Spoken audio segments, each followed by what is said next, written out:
R9 TV special news నేను నీరజ.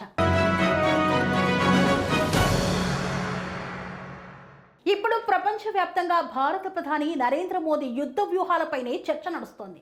ఎంత కఠినమైన సమయంలో కూడా తనలోని గాంభీర్యాన్ని ముఖంలో కనిపించనీయకుండా పైకి తన పని తాను చేసుకుంటూ వ్యూహాలను సిద్ధం చేసుకుంటూ ఉండడమే మోదీ శైలి.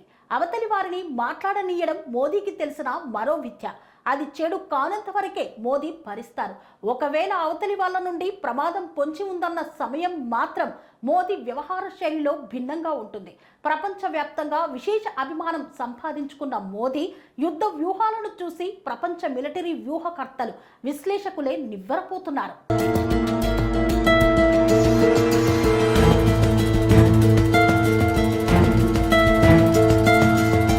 భారతదేశ ప్రధాని మోదీ యుద్ధ వ్యూహాలను చూసి ప్రపంచ మిలిటరీ వ్యూహకర్తలు, విశ్లేషకులు నివ్వెరపోతున్నారు. ఎడమవైపు సంజ్ఞ చేస్తారు, కుడివైపుకు తిరుగుతారు. ఇది మనకు మోదీ ప్రసంగంలో తరచూ కనిపిస్తూ ఉంటుంది. మరి మోదీ వ్యూహాలు కూడా ఇలానే ఉంటాయి. ప్రస్తుతం పాకిస్తాన్ ఉగ్ర స్థావరాలపై దాడులే లక్ష్యంగా చేపట్టిన ఆపరేషన్ సింధూర్ కూడా ఇదే కోవలోకి వస్తుంది. పాకిస్తాన్ ఉగ్ర స్థావరాలపై దాడులే కాకుండా ఆ దేశ కవ్వింపు చర్యలకు గట్టిగా బుద్ధి చెప్పాలనే ఉద్దేశంతో తలపెట్టిన ఆపరేషన్ సింధూర్ విజయవంతమైంది. గత కొన్నేళ్లుగా మోదీ యుద్ధ తంత్రాలను దాయాది దేశం పాకిస్తాన్ పసిగట్టలేకపోతోంది.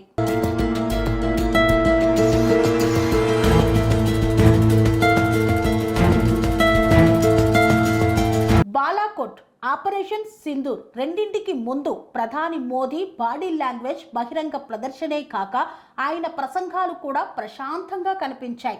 మోదీ అసలు ఉద్దేశాన్ని బహిర్గతపరచలేదు. ఈ రెండు సమయాల్లోనూ సూది మొనంత ఖచ్చితత్వంతో తాను చేయబోయే ఆ దాడులను ఆయన అమాయక మొహం వెనుక దాచిపెట్టారు. బాల్కోట్ దాడి వ్యూహం తరహాలోనే ఈసారి కూడా ప్రధాని మోదీ వ్యూహాలు పాకిస్తాన్ను నివ్వెరపరిచాయి.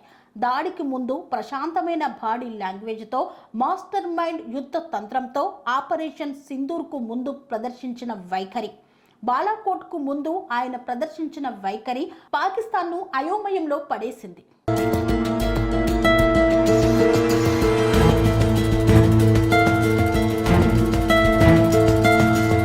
ప్రధానమంత్రి నరేంద్ర మోదీ ఒకవైపు చూపించి మరోవైపు నుంచి మధ్యందిన మార్తుండుని వలె సామాన్యమైన శక్తితో శత్రువులపై పిడుగులు కురిపించే కళలో ప్రావీణ్యం సంపాదించినట్లే ఉంటుంది.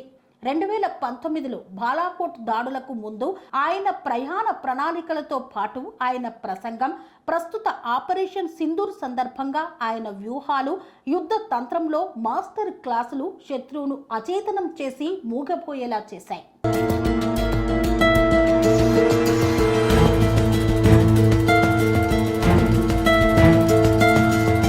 ఒకసారి చేస్తే యాదృచ్ఛికం, కానీ మళ్ళీ పునరావృతం చేయడం అంటే ప్రపంచం అనే వేదికను నివ్వెరపరచడమే.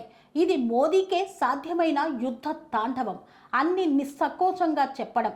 రెండు దాడులకు మధ్య ఉన్న సారూప్యతలను పరిశీలిస్తే అవి ఖచ్చితంగా ఆశ్చర్యచకితుల్ని చేసే విధంగా ఉంటాయి. బాలాకోట్ దాడికి ముందు ప్రధాని మోదీ ప్రదర్శించిన తంత్రం నుండి ఎలాంటి పాఠం నేర్చుకోనందుకు పాకిస్తాన్ తన చెప్పుతో తననే కొట్టుకుంటుంది.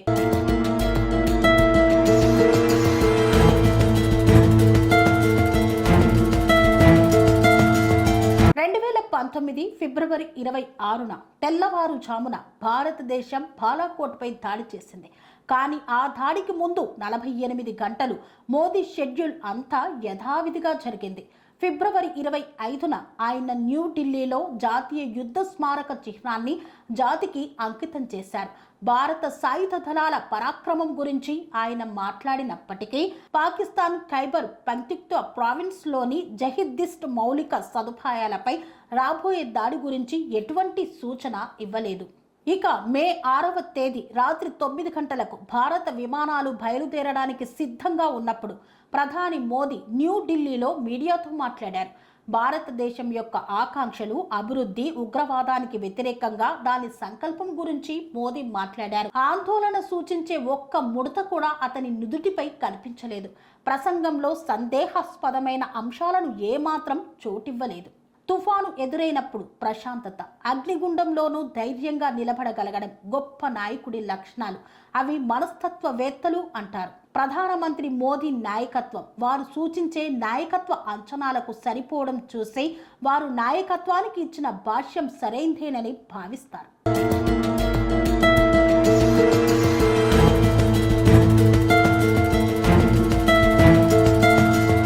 చరిత్ర నుండి పాఠాలు నేర్చుకోకపోతే అవే తప్పులను పునరావృతం చేస్తాయి. బాలాకోట్కు ముందు ప్రధాని మోదీ తీరును పాకిస్తాన్ విశ్లేషించి ఉంటే మే 6వ తేదీ రాత్రి నియంత్రణ రేఖ వెంబడి 9 లక్ష్యాలపై భారత్ దాడి చేసినప్పుడు ఆ దేశం ఎంతో కొంత ప్రతిఘటించి ఉండేది. కానీ మోదీ వ్యూహాలు అర్థం కాకపోవడంతో పాకిస్తాన్ చూస్తూ ఉండిపోయింది. బాలాకోట్కు ముందు ప్రధాని మోదీ వైఖరికి సంబంధించి ఖచ్చితత్వానికి ప్రతిరూపంగానే నిలుస్తుంది. దాడులకు కొన్ని గంటల ముందు ఆయన ఒక మీడియా కార్యక్రమంలో పాల్గొని 2047 నాటికి భారతదేశం ఆర్థికంగా గొప్ప దేశంగా ఎదగాలనే ఆకాంక్షల గురించి మాట్లాడారు. 30 నిమిషాల పాటు జరిగిన ఆనాటి తన ప్రసంగంలో ఏ మాత్రం ఆందోళన కానీ ఒత్తిడి లేని వ్యక్తిలా ప్రశాంతంగా ఆయన మాట్లాడారు. జోకులు వేస్తూ భారతదేశంలో ఉగ్రవాద దాడులకు మద్దతు ఇచ్చినందుకు పొరుగువారిని విమర్శించడం వినడానికి ప్రేక్షకులు ఆసక్తిగా కనిపించినప్పటికీ పాకిస్తాన్ అనే పదాన్ని మాత్రం ఒక్కసారి కూడా పలకలేదు. ఆ సందర్భంగా మోదీ బాడీ లాంగ్వేజ్ను పరిశీలిస్తే ఎలాంటి అంచనాకు రాలేం. భారతదేశం అంతటా యుద్ధ విన్యాసాలు ప్రకటించడం అతి పెద్ద తంత్రం. ప్రధానమంత్రి మోదీ ఇప్పటికీ తన దేశాన్ని సైనిక చర్యకు దాని పరిణామాలకు సిద్ధం చేస్తున్నారన్నది సూచిస్తోంది. కానీ ఇది పాకిస్తాన్కు విలాసవంతమైన సమయం ఉందనే భ్రమను కలిగించడానికి ఒక వ్యూహం మాత్రమే అని ఉదయాన్నే తేలింది. యుద్ధ కళలో నిష్ఠాతులు ఏమంటారంటే, మీకు మీ శత్రువు గురించి పూర్తిగా తెలిస్తే యుద్ధంలో ఓటమికి చాలా తక్కువ అవకాశం ఉంటుందని చెప్తారు. పాకిస్తాన్ను మోదీ పూర్తిగా చదివేశారు. కానీ ఆయన్ను అంచనా వేయడంలో పాక్ మళ్ళీ ఫెయిల్ అయింది. అందుకే గెలుపు ప్రతిసారి మోదీనే వరిస్తుంది.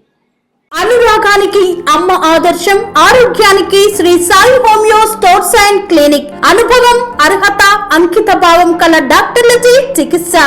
అన్ని రకాల ఆరోగ్య సమస్యలకు నమ్మకమైన ఎంపిక Sri Sai homeo stores and clinic. Diabetes, కీళ్ల నొప్పులు, సయాటికా, వెన్నుముక సమస్యలు, థైరాయిడ్, నిద్రలేమి, మానసిక సమస్యలు, ఋతు సమస్యలు, అన్ని రకాల దీర్ఘకాలిక వ్యాధులకు ప్రత్యేక హోమియో వైద్యం. అందరికీ అందుబాటులో అంతర్జాతీయ హోమియో వైద్యం Shri Sai homeo stores and clinic. మీ ఆరోగ్య సమస్య ఏదైనా ఇప్పుడు పరిష్కారం సాధ్యం. సైడ్ ఎఫెక్ట్ లేని వైద్యంతో సంపూర్ణ ఆరోగ్యం కొరకు సంప్రదించండి Shri Sai homeo clinic and stores, Bhavani Nagar, Ambedkar Nagar road, old Alwal, Secunderabad. సంప్రదించాల్సిన ఫోన్ నంబర్స్ 9000751751 మరియు 900044